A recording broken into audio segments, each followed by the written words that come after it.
Welcome back to my channel Celeb Buzz. Please share and subscribe and press the bell icon for new updates. Jeffrey Hunter talks about the gay actors from old Hollywood he's secretly dated.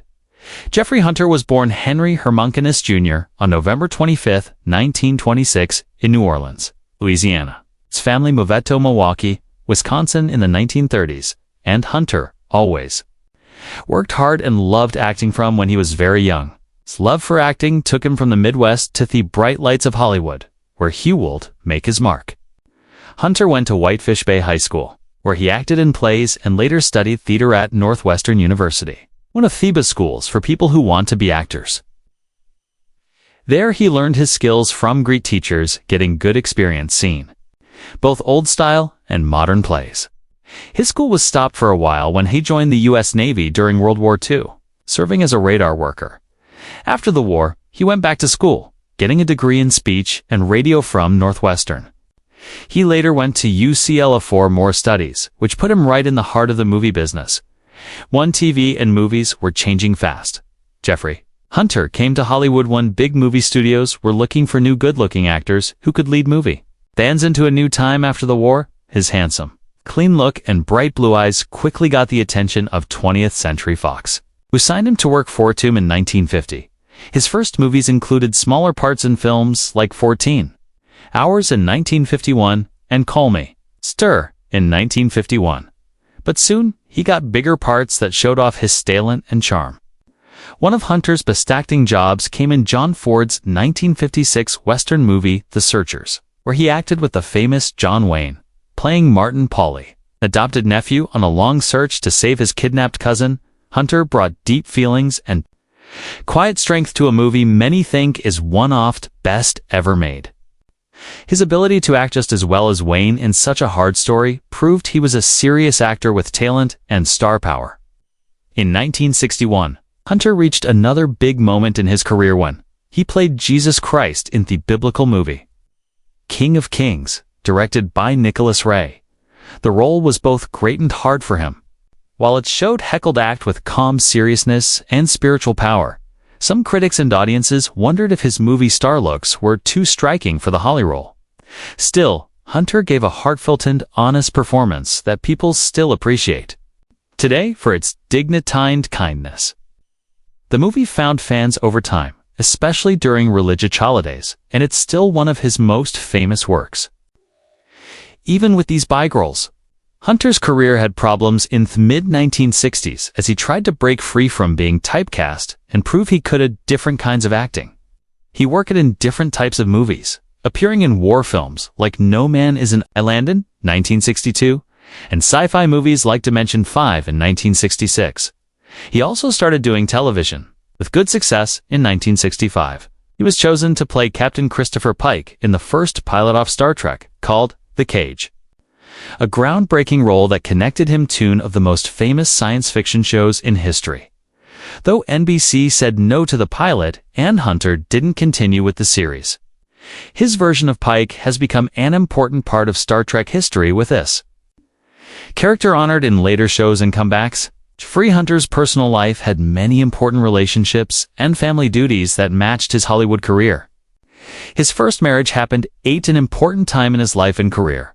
In December 1950, Hunter married actress Barbara Rush, a talented performer who, like Hunter, was getting attention in Hollywood during the early 1950s.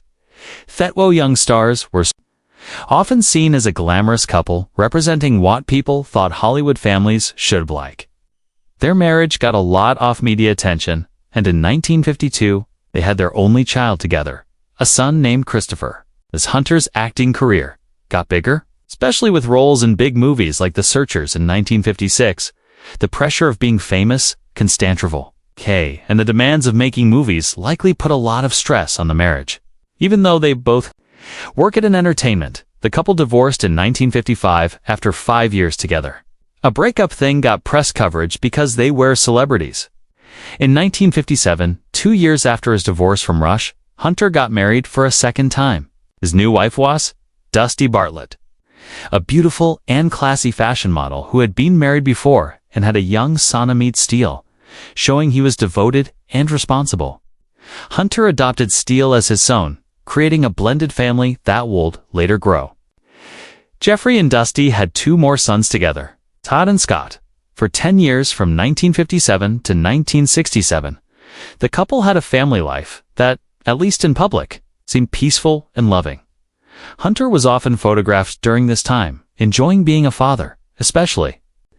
During his time off between movie projects, he talked in interviews about how important it was to be a hands-on parent, and people who knew him said he was a loving father who cared deeply about raising his children. But like many marriages affected by fame and the uncertainty of show business, the relationship slowly broke down, and the couple divorced in 1967 after 10 years of marriage. Even after his second marriage ended, Hunter kept looking for stability and companionship in his personal life. In February 1969, just 3 months before his sudden and tragic death, got married again, this time to actress Emily McLaughlin. McLaughlin is best known for her longtime role as Nurse Jessie Brewer on the daytime soap opera General Hospital. And she was a well-known person in Thrilled of television. Their marriage, though sadly short, was a final chapter in Hunter's personal story. A union that happened when he was trying to restart his acting career, moving between Elysian and international movie projects. Sadly, their time together was cut short when Hunter died unexpectedly in May 1969, though it didn't last long, as Maria Joda McLaughlin was reportedly a happy one, with close friends of the couple saying thought Hunter seemed content and hopeful about his future, both personally and professionally. In the final days of his short but amazing life, Jeffrey Hunter, best known for his striking good looks, piercing blue eyes, and leading roles in movies like King of Kings and The Searchers, quietly told a close friend and biographer about the secret. Personal relationships he had carefully hidden from the public during Hollywood's most restrictive time. In a time when being gay was not just forbidden but couldn't your career, Hunter's private life was a carefully protected part of who was. One filled with deep emotion, heartbreak, and friendship with others who shared the same burden. According to that friend he confided in, Hunter said had secret relationships with several all well-known actors of the 1950s and early 1960s. Men who also lived double lives behind the screen's glamorous lies. One of the names Hunter supposedly mentioned was Anthony Perkins, that and mysterious star of Psycho. The two had reportedly met at a party thrown by director Nicholas Ray in the mid-1950s, where Hunter was impressed by Perkins's nervous energy and shy charm. Their relationship, as Hunter described, was brief but meaningful. "We were both so scared," he reportedly said. "We talked more than we touching felt dangerous." Perkins, known for his long string off-scratch same-sex relationships, was said to have told Hunter about his fear of being exposed and losing everything he had worked for. Their connection was unhalf understanding, marked by the constant worry of society's disapproval. Another whispered in Hunter's confession was Tab Hunter. No relation. It's a blondie heartthrob and box office star whose wound struggles with his sexuality would later be told in his autobiography, Tab Hunter Confidential. According to Jeffrey, the two, been introduced by a shared agent at Warner Brothers, where both worked under contract and were heavily typecast as romantic leads. They bonded over shared frustrations, the roles they wanted but were denied, and the lives they dreamed of but could never fully live. Their relationship was more physical than his own with Perkins, and though it only lasted a few months, Jeffrey described it as a rare time I could breathe. A third-person Hunter supposedly Nemedwa Salminio, the troubled young actor and co-star of Kadio Niezes, of Co-star Le Son Riz, a plus of Son with co-star of Rebel Without a Cause. Unlike Perkins and Tab, Mineo was muckinger than Hunter, but they had shared a surprising connection. They met on a charity project in 1962 and became friends that turned into something more intense. "He was fearless in a way that scared me," Hunter said, according to the biographer Mineo, who would later become one of the few actors to be more open about. His bisexuality in the 1970s was said to have pursued Hunter with intensity and honesty. Though their affair was brief, it left an impression on Hunter. "He didn't hide as much as the rest of us did. Maybe that's why he didn't last," he added, referring both to Mineo's tragically short life and the brutal costs of not fitting in with the Hollywood machine. These relationships, though kept secret from the world, were meaningful chapters in Jeffrey Hunter's inner life. He never had the luxury of fleeing openly as a bisexual man, if that is indeed how he saw himself, but found comfort in the companionship of men, who also carried the burden of secrecy.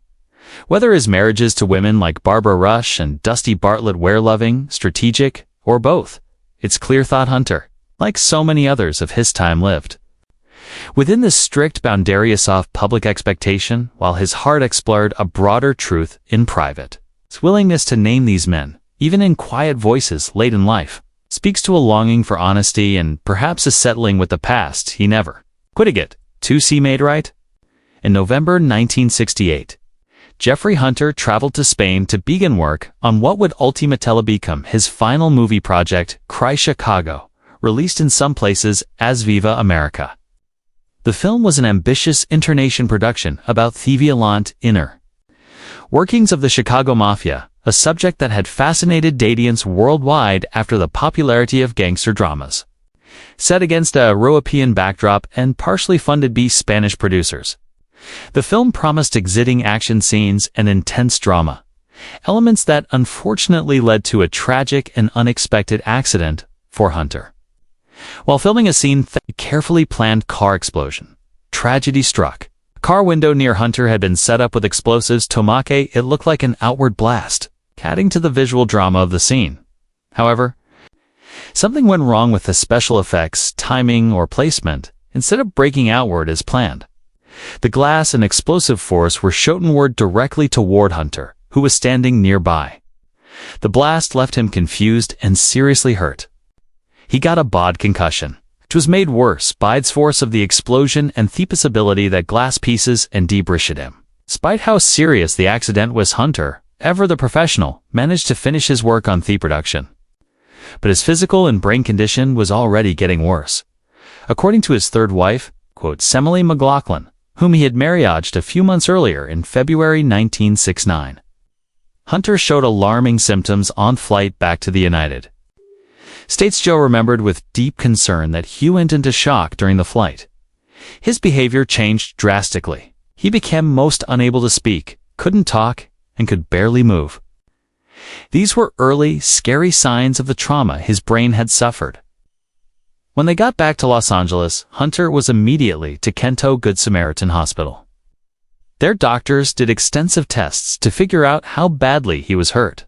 To their surprise, they couldn't find any major or life-threatening damage except for two key findings: a concussion, whose effects can sometimes be delayed or unpredictable, and a displaced vertebra which may have added to his general weakness and inability to move. He was released with instructions to rest and get better, but unknown Toth medical team. The worst was yet to come. Months later, on the afternoon of May 26, 1969, a devastating event happened while going down a staircase his home in the Van Nuys neighborhood off Los Angeles. Hunter suddenly collapsed. He had suffered a massive brain hemorrhage, likely a delayed and catastrophic complication from earlier head trauma. As he fell, he hit his head again, this time cracking his skull. He was found unconscious, not responding in his home shortly after, possibly by a neighbor or family member, and was rushed by ambulance to Valley Presbyterian Hospital. Doctors acted quickly. Emergency brain surgery was done to try to relieve the swelling and pressure caused by the hemorrhage, but the damage was too severe. Despite efforts to save him, Jeffrey Hunter passed away the next morning on May 27, 1969. At about 9:30 a.m., he was only 42 years old.